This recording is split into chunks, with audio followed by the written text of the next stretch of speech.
Hey everybody, what is going on? Hexlex here, got another Master Duel video for you. It's time for another one of our tier lists. So we do these once a month to assess where the meta is at and what all of the top decks of the current format are. Today's video is actually sponsored by Untapped. Untapped is an affiliate that actually the only affiliate that I've worked with because I really don't believe in trying to push something unless it's something that I would definitely regularly use, right? And the Untapped companion is not only the biggest source of my personal data because it will automatically keep track of your wins, losses, whether you won or lost the coin flip, rank up games, all that stuff, and show you all that information, but it's also where we're going to find a lot of the information I'm going to put on screen for today's video, right? So if you're interested, check out the link below. There's going to be an affiliate link where you can download the Untapped companion for free, and using that link definitely does help support the channel as well. So yeah, like I said, for this one, and I think moving forward, I want to put stats on the screen that show the deck's current both win rate and popularity rating, as in what % of the meta it is, while I'm talking about it, to give you a better idea of the basis that I'm using to determine where I want to put something on the tier list. But sometimes some things spot might even be a bit in contrast to the data that we're seeing. We'll talk about more of that as it tends to come up here. So anyway, anything else I need to go over with my spiel? Oh yeah, so the decks that I've picked here, I've got 30 picked out. These are going through the last month and sorting by Diamond and Master rating the most popular 30 decks on Master Duel Ladder. Now, if you don't see a deck here that you think should be, that doesn't mean I think the deck is below Rogue, that doesn't mean I think it's bad, it just means that we're covering only 30 decks here, and especially within the Rogue tier, there are far more than 30 decks. Rogue does also not equal bad. Rogue decks, by my definition, are still capable of topping tournaments and or hitting Master 1, just with a more dedicated pilot, right? It might take more games, but you can definitely get there. So literally every single deck we're going to talk about here, and even ones that I am not talking about here, are good. So, all right, I think that's pretty much everything we need to go over. Oh, and also, if you disagree with my tier placings, that's completely fine. I definitely encourage discourse in the comments, but while discourse is fun, rudeness is not. So just don't be a jerk about it. So, all right, now let's get into it. For our first deck, we're going to start off with Pendulum. I think it might be called Pendulum Magician or Pendulum over on Untapped, but basically that's going to be the Zark Pendulum deck. There are lots of different Pendulum decks, of course, but Zark Pendulum is definitely the main one, especially with the Pen Magician package that you tend to see. So that came out in not the latest pack, but the one before, and has definitely survived just new pack hype. I think it is overall a very solid deck. The Supreme King Zark stuff giving a lot of really nice boosts in power level and consistency to the overall Pendulum Magician strategy. This is going to be one where I think it's actually pretty close between two different rankings. I'm just debating if I want to put it more towards the bottom of tier 3 or towards the top of Rogue. I think I'm going to put it at the very top of Rogue, but as I just said, it is very, very close for me. So yeah, I think that's a good spot for the Pendulum deck. All right, next up, we're going to go ahead and get into Mikanko. So Mikanko is another one of those decks that tends to seem to hover around between the Tier 3 and Rogue status, but I think it has been, and I think it still is, more the bottom of Tier 3 than Upper Rogue. Of course, one of the biggest strengths of Mikanko is that there's so many different ways to build and play it. You can do, of course, the more well-known method is the going second, OTK method, but you can just play a warrior pile combo deck with Infernoble support and Mikankos, and sometimes you can even play Snake Eye cards in that deck, and you can definitely play it there as well. So, yeah, I think towards the bottom of Tier 3 is still a pretty good spot for Mikanko. The power level between these two decks, right, is very small, but I think still noticeable enough to differentiate which tier they end up being on. Okay, so next up we have Purrely. Purrely is going to be one of those decks that, although it got hit recently, really doesn't feel it that much. Of course, that's Purrely going to 2. The main way that Purrely feels the hit there is by the Ghost Trick package becoming less and less viable the less, main deck Purrely monsters you have. We're down to 2 Purrely and 2 Purrely as well. But yeah, the semi-limit, in my experience, both playing with and against the deck, doesn't really seem to hamper its consistency by any noticeable amount, which of course makes sense given that between all the quick play spells and my friend Purrely, the deck definitely has a lot of ways to get its plays going there. So I still think Purrely is an upper tier 2 deck. That's where I had it last season, and I'm going to keep it there even after Purrely going to 2. I think Purrely's a really cool deck. It's one of those decks that I definitely don't mind seeing. Like, even when I go second, like, yeah, of course the big noir is a little annoying, but it doesn't feel like an absolute slog to play against, right? Like, it doesn't feel unbeatable a lot of the time, so. Oh boy, Kashtira, that's the one we're going to talk about next year. Kashtira. So, I know a lot of people who would probably want this to be, like, pretty firmly in, like, upper tier 2, if not lower tier 1, at least to the degree that I hear Kashtira complained about. It was kind of the basis of my Kashtira video for this season, was like, dang, people are still really, 1, complaining about this deck, but 2, even playing it. I was a little surprised, and if you look at the popularity rating that should be on screen right now, it's a lot higher than you might think. I think Kashtira might have even been the 5th or 4th most played deck. It was in the most top 5 played decks for sure, which was very, very surprising to me. And this is probably going to be one of the first examples where we see a pretty big discrepancy, at least between popularity and power level. I've often discussed when, or just talked about while discussing decks places in the meta, that popularity and power level are 2 very different things. Kashtira is definitely, in my opinion, a deck that is more popular than it is powerful. Although it is in the top 5 most popular decks, I'm going to put it in tier 3. I do not think it is one of the top 5 most powerful decks in the current Master Duel format. I think it's good. It's not a bad deck by any means, but it lacks a lot of consistency, which is a good thing. This is a deck that should not be very consistent, otherwise it becomes oppressive. I will say oppressive, actually. Not even really as much for a Rise Heart, but more for just Fenrir and Unicorn being around more. Excuse me. But I think I'll put Kashtira will probably be the top of tier 3, whereas Mikanko is probably going to end up being the bottom of tier 3. Speaking of tier 3, Spright.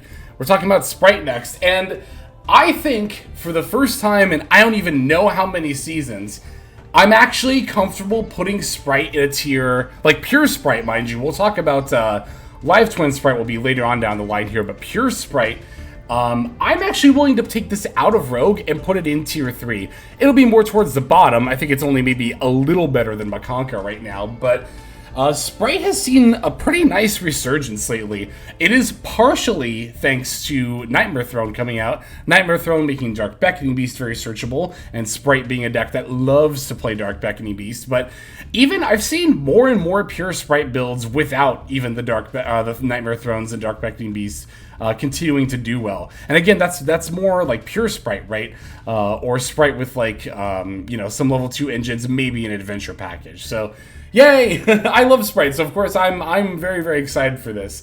And hopefully we'll still get some more Spright Unlimits too. I'd love to see Blue go to 3, or Jet, either, if not both, would be very, very good to see those cards go to 3. So, yay! Spright is thriving right now. And you might see like a deck being in tier 3 and is like, is that really thriving? But I think it is, honestly. I think for a deck to even be on this list, it's already in the top 30 decks currently in Master Duel. So, again, there's no bad decks here. And to be in Tier 3, that's a spot you want to be at. Because there's a lot of decks out there, and a lot of them aren't even as good as Tier 3 or even as good as Rogue. So, alright, next up we've got Paleozoic. Paleozoic, I think, is a pretty firmly Rogue deck. I don't think anyone can really argue that. But again, Rogue does not mean bad. Rogue just means, well, below Tier 3, but still competitively viable. It doesn't even necessarily take Joshua Schmidt to show us that Paleozoic is competitively viable, as plenty of people have been taking it to upper ranks, and I've seen it here and there a couple of times in tournament top cuts. It can sneak in there. I will say that Paleozoic is, I think, a very cool deck. When you think of back row decks, you often think of things that are very control heavy, but Paleozoic is what I would call a very, very trap heavy, very, very combo-y deck. So if that's kind of your cup of tea, then I would definitely recommend checking this one out here. Sky Striker is the next deck here. I think it's pretty comparable to I was going to say it's a paleo in terms of power level, but I do think Sky Striker is at least a little bit better. It's still a rogue deck, but where I would call Paleozoic maybe towards the lower end of rogue, I think Sky Striker is more like middle rogue. Maybe even a little closer to upper rogue, but probably more middle rogue. Despite getting new support, even pretty recently, Sky Striker you don't really see terribly too often. The new support was good and relevant. You do see Sky Striker still in Master 1 and or, you know, taking the occasional tournament top, but not as much as like Pendulum. I think Pendulum is like a deck where recent support buffed this more than Sky Striker's recent support buffed it, right? But to be fair, Sky Striker was debatably in a slightly better place than Pendulum was before that. I don't know. To be fair, I don't play either of these decks terribly often. Definitely not Pendulum, so maybe I'm misspeaking on that. But yeah, no, I think Sky Striker is a pretty firmly rogue deck. Honestly, same is going to be true for Runick, but I will put it, I think, a little bit above Sky Striker. So Runick here kind of tends to cover more of just like, from what I can tell in looking at the stats, the way Untapped categorizes it is it kind of smushes a lot of the Runick variants into one. It seems to be mostly Runick Stun, as cards like Skill Drain and Tikbu are seeing play in about 50% of builds, but there were still Bestial cards, which would of course be Runick Bestial in about 27-28% of builds, and presumably somewhere in the remaining about 20% is Naturia Runick, right? So but I think all of the Runick variants, whether it's Stun, Bestial, or Naturia, are pretty comparable in power level. I think they're all about mid-rogue. I think if any one of those three were to stand out above the others, or if I had to rank them in terms of which of the Runick variants I think are best, it'd probably go, I think, it's really between Naturia Runick. I think it's probably Runick Bestial. I think Runick Bestial is probably the best variant. Then Naturia Runick is not that much worse, like maybe barely slightly. But I do think Runick Stun is notably worse than the other two Runick variants. So yeah, I'll put Runick here in middle rogue. I think that's a good spot for it. All right, Tearlament. Tearlament is what we're discussing next here. So for Tearlament, I think that this is going to be definitely a tier 2 deck. I'm actually kind of debating of whether I want to put it just below or just above Purrely. I could honestly see arguments either way. I think I'll put it just a little bit above, because I think the popularity is what pushes it over a little bit more for me. Tearlament, you definitely tend to see, I mean, not only just the popularity stat on Untapped, but also in terms of my own experience on Ranked Ladder, you definitely tend to see Tearlament a little bit more often. Same for tournament top cuts as well.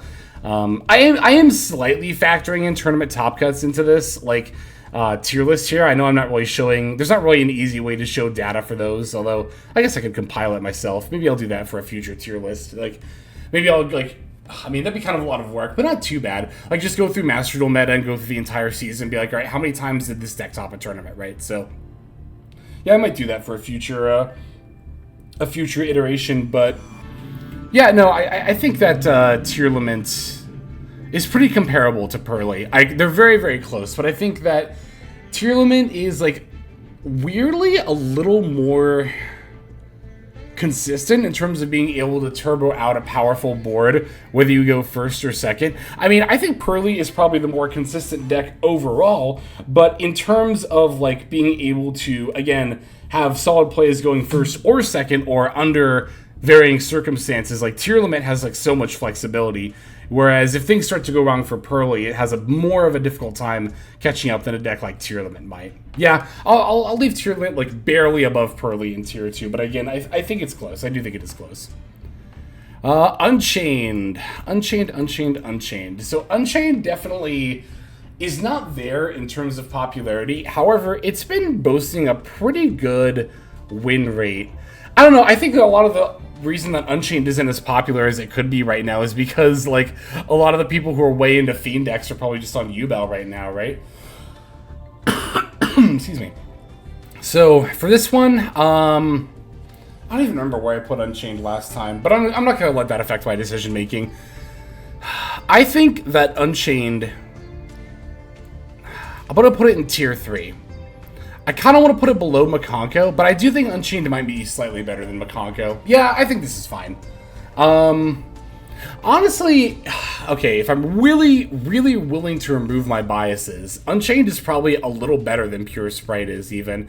But we've seen so much more data for Pure Spright. I mean, at least again on the tournament topping side.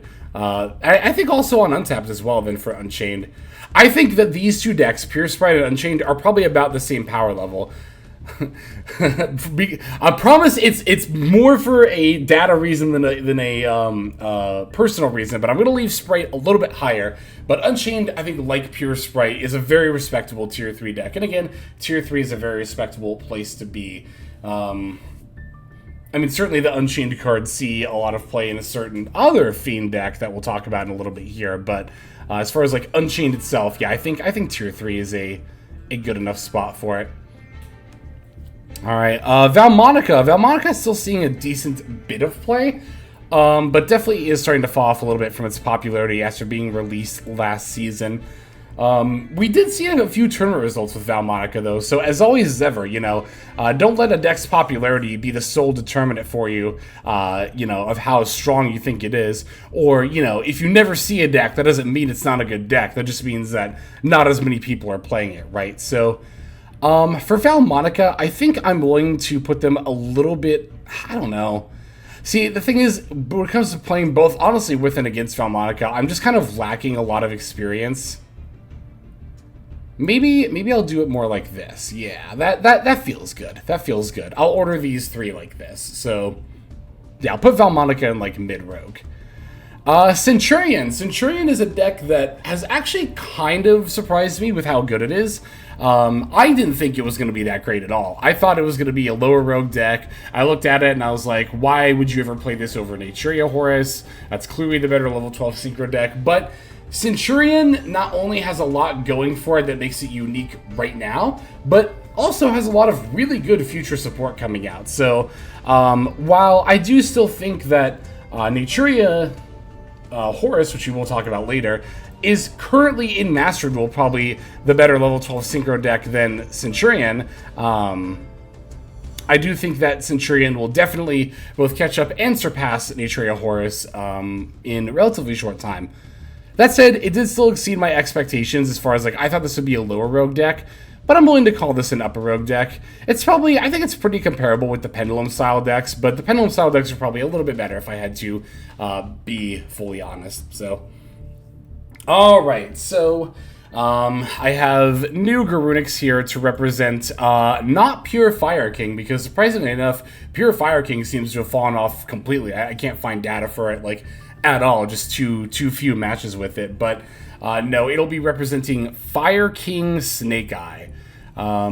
There's no bones about it. Fire King Snake Eye is definitely a tier 1 deck, despite the fact that the popularity has dipped. Oh, one thing I gotta mention too about the stats for Snake Eye here, right, on Untapped. So Snake Eye on Untapped is the section that you see there is actually Fire King Snake Eye and Pure Snake Eye combined. It combines them there. So the Fire King cards, though, if you go into the details and look at that 11%, I think it's about 11% popularity, you'll see that 70% of the time that's Fire King Snake Eye. So it's about a 70-30 split, with Fire King Snake Eye being the more popular deck between the two. So in terms of popularity rating, we could maybe say that Fire King Snake Eye is around like maybe 7.5 to 8%, somewhere in there. And then the remaining, 3.5 or whatever percent would be Pure Snake Eye. So Fire King Snake Eye, I do still think is the best deck in the format, the top tier 1 deck, despite the fact that it's not the most popular. I think a lot of the reason why it's not the most popular is, and I've talked about this a few different times in videos this season, but a lot of people who were playing Fire King Snake Eye, a lot of very competitive people, were kind of tired of playing Snake Eye decks. And so that's why I think Yubel, and we'll talk about Yubel in a little bit here, but Yubel's popularity is, like, I'm just going to spoil this, like, I think over, if not double, than what Snake Eye's overall is. And again, this isn't just Fire King Snake Eye. That percent you're seeing on screen is both Fire King and Pure combined. So you know, how can Yubel be more than twice as popular as Fire King Snake Eye and still not be the better deck? Well, again, as I said, you know, a lot of people who were playing very competitive decks like Fire King Snake Eye definitely wanted to lean more into the new toy of Yubel, especially people who are very just dedicated to playing top decks where, again, like me, probably getting a little bit bored of Snake Eye.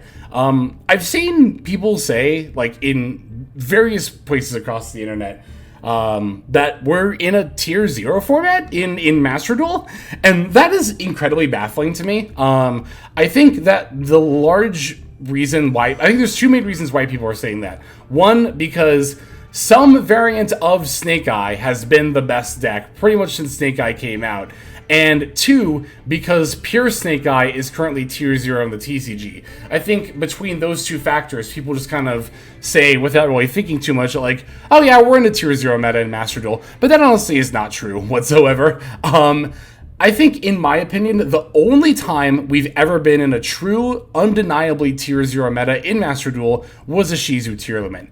It is debatable whether pure Snake Eye with 3 Wanted, 3 Ash, and 3 Bonfire was a tier 0 deck. I think you can make an argument either way. But if you're trying to say that current Fire King Snake Eye is a tier 0 deck, I think you are 100% mistaken. I do not think it is tier 0 whatsoever. Just because a deck is the best deck of a format doesn't mean it's tier 0. And just because Fire King Snake Eye is a Snake Eye variant doesn't mean that current Fire King Snake Eye and pure Snake Eye with 3 Ash, 3 Wanted, and 3 Bonfire are anywhere near each other in terms of power level. Let's definitely just make that clear. So yeah, we're not a tier 0 meta. Fire King Snake Eye is still the best deck, but not a tier 0 meta. Definitely not.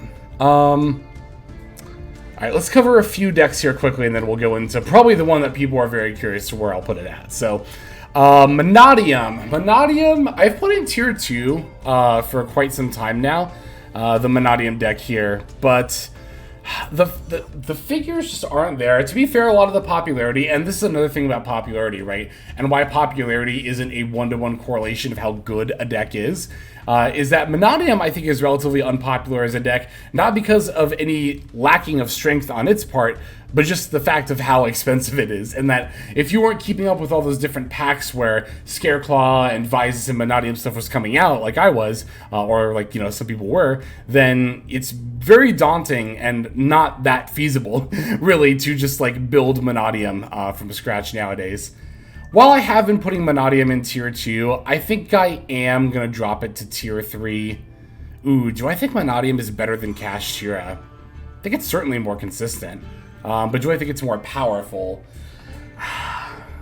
I think they're pretty close, but I'm going to put Mannadium actually just a little bit lower. And I think the main reason is that, it's as I actually talked about in yesterday's video where we covered Mannadium, that Mannadium does have a bit of a time going second. And I think that's the strength that Kashtira has over it. Even if Mannadium is, I think, overall stronger than Kashtira, Kashtira just can play better going second and has a little more room for hand traps and that kind of a thing. I don't know. I still kind of want to do this. Do I think Mannadium is better than Kashtira? It's actually a way more difficult question to answer than I thought it would be. That's hard. That's actually really hard.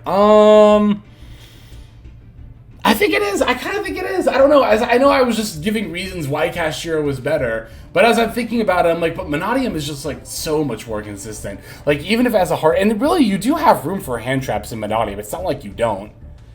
Yeah. I'm gonna leave it here. I might change my mind later, but I'll leave it like this. Exosister. We'll talk about Exosister next year. I kind of think it's probably around the same level as Sky Striker, Vaalmonica, and Runick. I'll put it a little above Vaalmonica, though. Maybe a little below. Maybe I'll do that, but... See, that's the thing, right? Even if we're in a pretty graveyard-heavy meta, like is in a lot of the decks in the current meta, really like to use their graveyard, Exo, while it does have that niche of being able to counter sort of any, you know, graveyard-dependent strategy, it's still just not that strong. Like, there's only so much that Exo can do, right? And if you're able to play through, like, the VODS and the Magnifica and stuff, there's really not, like, terribly a lot of follow-up that the Exosister often has. It's just like, it's not even a lack of follow-up though. It's more just that like the Exosister cards are annoying, but compared to like everything else in the meta, it does not seem as threatening, which I think is why it's a rogue deck. Yeah. All right. So Stun, I will say Stun's win rate is higher here than it has been in pretty much any other season that I've observed on Untapped, right? Stun, in my experience, typically has a bit of a time, you know, even maintaining a positive win rate, but I think it was like well above 50%. I mean, not well above, but definitely above 50% for this past season here. So I don't know if that is due to like tech choices. Maybe more people are focusing on like the Necro Valley, Dimensional Fissure, macro shifter stuff to mess with graveyards, and that's why Stun is being a little more effective lately. But while I've typically put Stun towards the bottom of Rogue, because that's really where I think it should be, not even just like, I hate Stun, so I'll put it at the bottom. But like, again, with the win rate, we typically don't see it represented that well. But here, like, I think I gotta put Stun at least in this range. Maybe even like that. As much as I hate to admit it, you know, the deck has been performing better lately than it has in the past. So, yeah, I'll put it in mid-rogue. Oh boy, alright. Yubel, this is the big one. This is probably the one that a lot of people are most curious about. Where am I going to put Yubel? So when Yubel was first coming out, like both right before it came out and as it was releasing, I said that I thought Yubel was going to be an upper tier 2 deck that without Varudras it wouldn't quite break into tier 1 with its end board, but that I thought it would be a very good deck overall. And I think I slightly underestimated Yubel. Even saying it would be upper tier 2, I think I slightly underestimated. I think I am going to call Yubel a tier 1 deck, but as I've touched on before, I don't think it's better than Fire King Snake Eye. And again, I touched on this earlier before, but you might see this popularity rating and be like, well, how is Yubel not the best deck if it's seeing that much play and the win rate is so high? Again, popularity does not directly correlate to how good a deck is. And I think in the case of Yubel, it's experiencing new deck syndrome, which new decks tend to, right? We often see this most with stuff like, you know, Red Resonator seeing a lot of play when that pack with the new stuff first came out, but then it sort of fell off and didn't even really get enough popularity or notoriety to even appear on tier lists, right? But when new deck hype happens with a very good deck, then it kind of inflates the numbers even further, right? Because now, not only is the hype around the deck being new, also Yubel has anime deck hype around it, but now it's even like got, you know, new best deck question mark hype around it, but I don't think Yubel is currently the best deck. I think it's tier 1. One of the biggest debates for me is not whether I thought it was better than Snake Eye Fire King. I think Snake Eye Fire King is pretty firmly better, but whether or not I thought it was better than Rescue Ace, which I guess I'll just go ahead and talk about Rescue Ace now. This was the big question for me because for a long time, you might remember, I had Snake Eye and Rescue Ace as like the tier 1 decks of the format. So, do I think Yubel is better than Rescue Ace? And I think the answer is, in fact, yes. I think it's really, really close between current Master Duel Yubel versus current Master Duel Rescue Ace.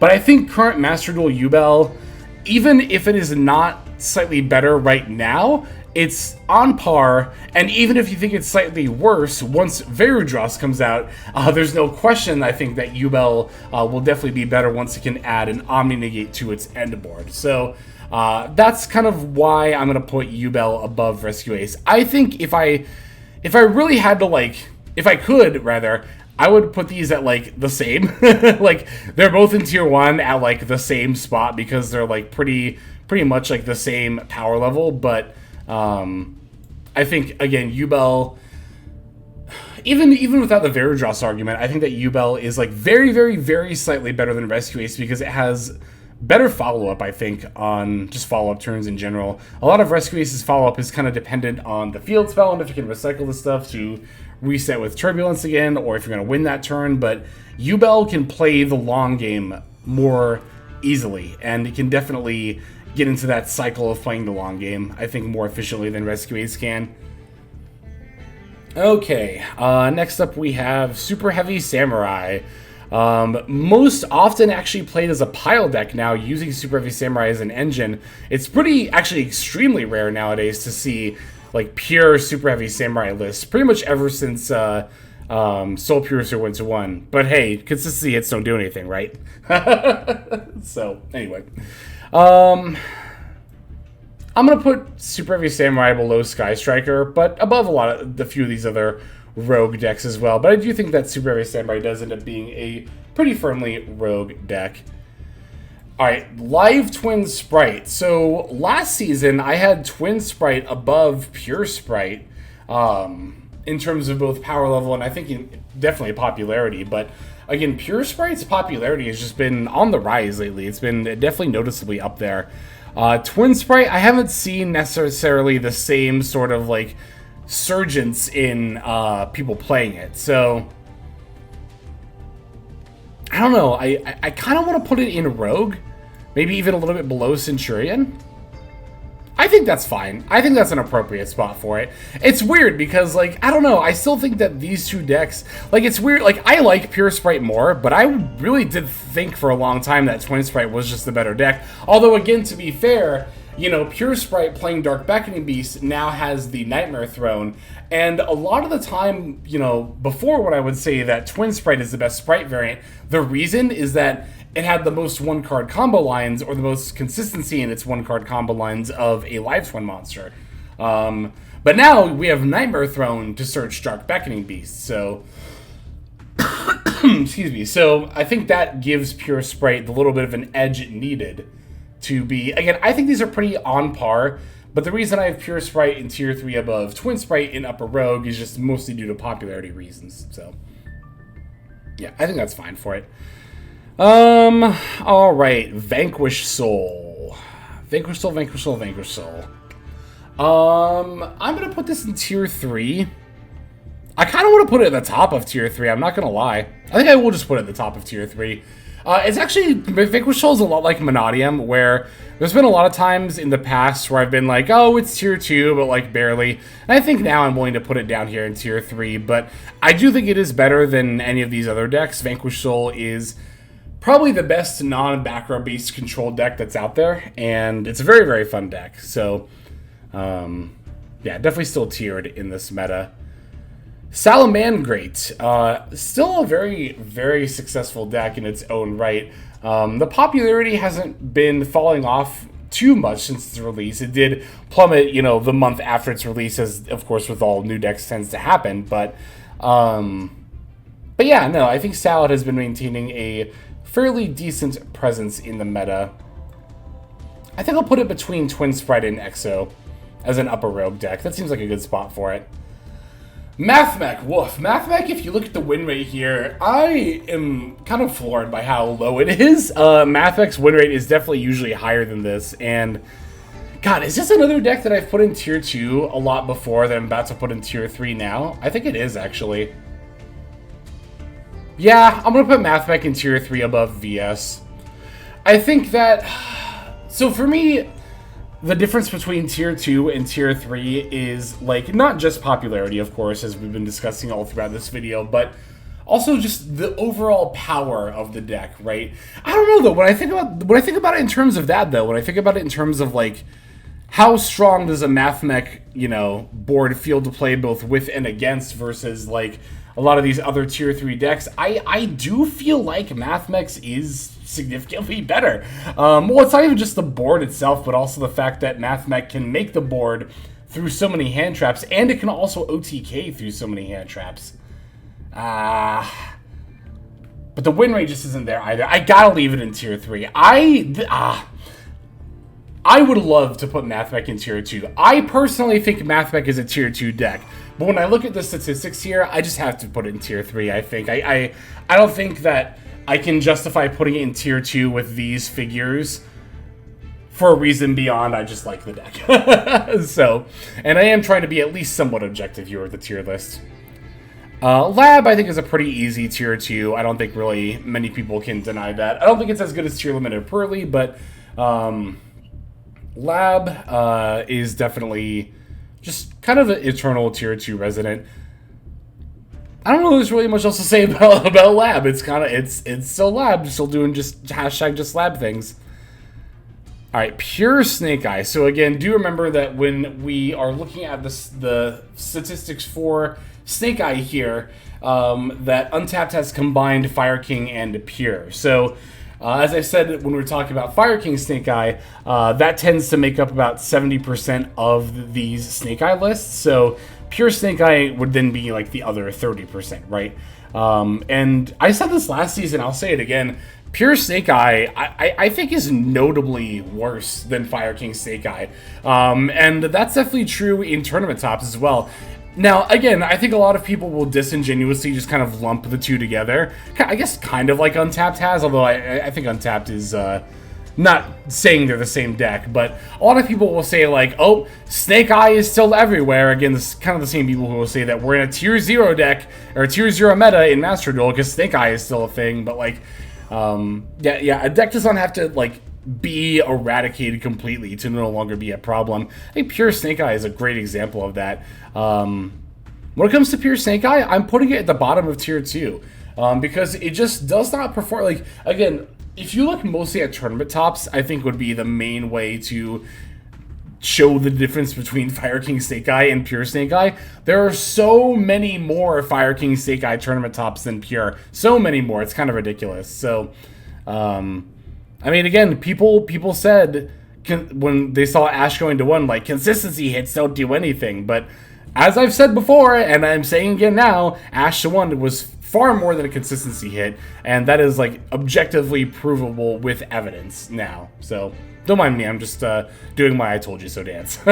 So this one looks a little weird here. This is a split because it is Naturia Runick. No, not Naturia Runick, sorry. Naturia Horus, that one. Which, you know, I compared to Centurion a lot previously, but, I mean, when you compare the two, although Centurion is getting, like, more good support in the future, Naturia Runick just does not only have the higher win rate, but that's in spite of a lower popularity rating, which I think goes to just show that I do think when it comes to just making level 12 synchros right now in Master Duel, currently Naturia Runick is the better deck. And for that reason, I'm going to put it in tier 3 between, like, Unchained and Mikanko. I think it's probably around, like, this power level in terms of the current metagame. So we do have Horus Stun here as well, which is surprisingly weighted differently than regular Stun. I think in Untapped it just says Horus, but if you look at the breakdown, this is pretty much just Horus Stun. So for this one, I mean, I think it's pretty comparable to Stun. Like, I honestly necessarily didn't even have to, like, separate these two, but pure, quote-unquote, pure Stun, or rather Stun without Horus, I do think is, like, notably a little bit better than Horus Stun, so we'll do it like that. Sword Soul, look at these numbers, how the mighty have fallen. Once not even that long ago in the grand scheme of things, one of the undisputed tier 1 decks, it really has just slid further and further and further down. And the saddest thing, as always, is that it's not even due to the deck getting hit by the ban list or anything. It's just power creep. Oh, Sword Soul. You'll always have a place in our hearts. As far as your place on the tier list, though, I'm gonna put it in, like, upper to mid rogue. I'll put it here. It's weird to say that Sword Soul is not even as good as Salamngreat, but I mean, I think they're pretty comparable. And to be fair, Salamngreat is really good right now, so, or better than it has been in the past right now. So, I think more than anything feels weird to put Sword Soul all the way down here, but just 2 more decks to go. Floowandereeze. Another one of those decks like Mikanko where it's kind of constantly bordering tier 3 and rogue. I think that Floowandereeze, though, does have some consistency issues between map and, I guess M-Pen at 1 doesn't matter as much because it's very searchable, but map to 1 is a consistency issue, M-Pen to 1 is a grind game issue.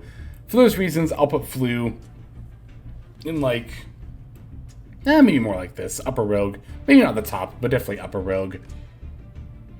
And finally, Branded Despia. I think Branded Despia is much like Lab, so I'll just put it right up here next to Lab, where Branded Despia kind of has one of those eternal tier 2 slots, where the deck always sees play, even if it's not the most popular, it's always getting tournament tops.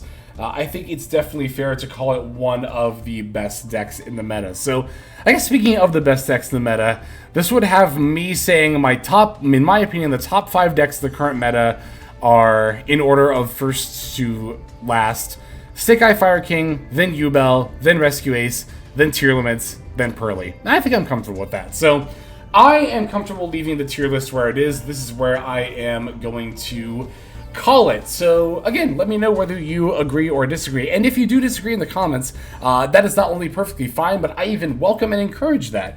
As I've said before, discourse I find quite fun, but rudeness is not. So if you do disagree, just again, make sure to not be a jerk about it. But yeah, I think that's going to go ahead and do it. So thank you to everyone for watching. Thank you again to Untapped for not only being a sponsor of the channel, but also for providing the statistics that we took a look at here. So, all right, that is going to do it for this one. Let us move now to our outro.